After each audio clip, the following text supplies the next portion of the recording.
La cardiopathie ischémique chronique couvre désormais un large éventail de pathologies, de l'athérosclérose obstructive aux troubles de la microcirculation, dysfonctionnement endothélial.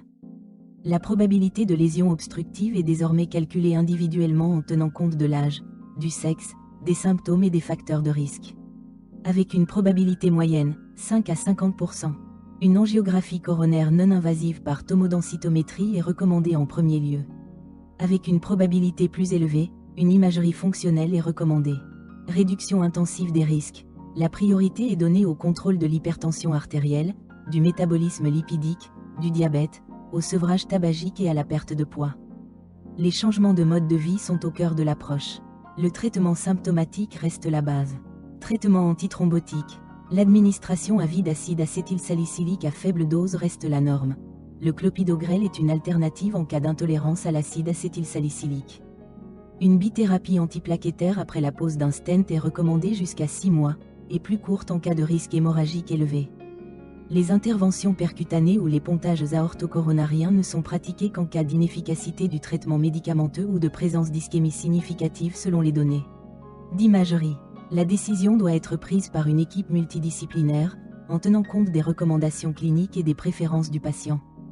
Le patient sera traité selon les principes de la médecine personnalisée. Le diagnostic et le traitement sont choisis individuellement, en fonction des caractéristiques du patient, et non selon un schéma universel. Les médecins travaillent de manière systématique, en tenant compte non seulement des gros vaisseaux, mais aussi de l'état de la microcirculation, de l'inflammation, des aspects métaboliques et fonctionnels. Le patient s'attend à une approche progressive, du dépistage et du diagnostic non invasif au traitement médicamenteux, puis, si nécessaire, à l'intervention. Les médicaments, qu'ils soient éprouvés ou nouveaux, ne sont prescrits que s'ils présentent des preuves convaincantes de leur efficacité. L'un de nos patients est originaire du Kazakhstan.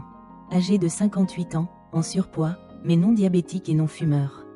À son domicile, il prend depuis longtemps un spray de nitroglycérine pour des douleurs thoraciques qui surviennent malgré la prise de médicaments. L'homme nous a consultés car des douleurs sternales apparaissaient quotidiennement lors de la marche rapide et de la montée des escaliers. Il a constaté une fatigue et une diminution de la tolérance à l'activité physique. La présence d'hypertension était connue, mais le patient ne mesurait pas sa tension artérielle régulièrement. Il n'avait pas d'antécédent de crise cardiaque. À son arrivée, une évaluation individuelle du risque a été réalisée. Sur la base des résultats du diagnostic, la consultation a opté pour une approche en plusieurs étapes. Les spécialistes ont recommandé un traitement médicamenteux et une intervention. Une coronarographie a été réalisée par voie d'abord au poignet, avec la pose d'un stent avec un revêtement médicamenteux dans la branche interventriculaire antérieure. L'intervention s'est déroulée avec succès et sans complications. Le patient a suivi 2 semaines de réadaptation cardiaque en clinique spécialisée. Durant son séjour, il a reçu des recommandations personnalisées en matière de nutrition, d'activité physique et de contrôle de la tension artérielle.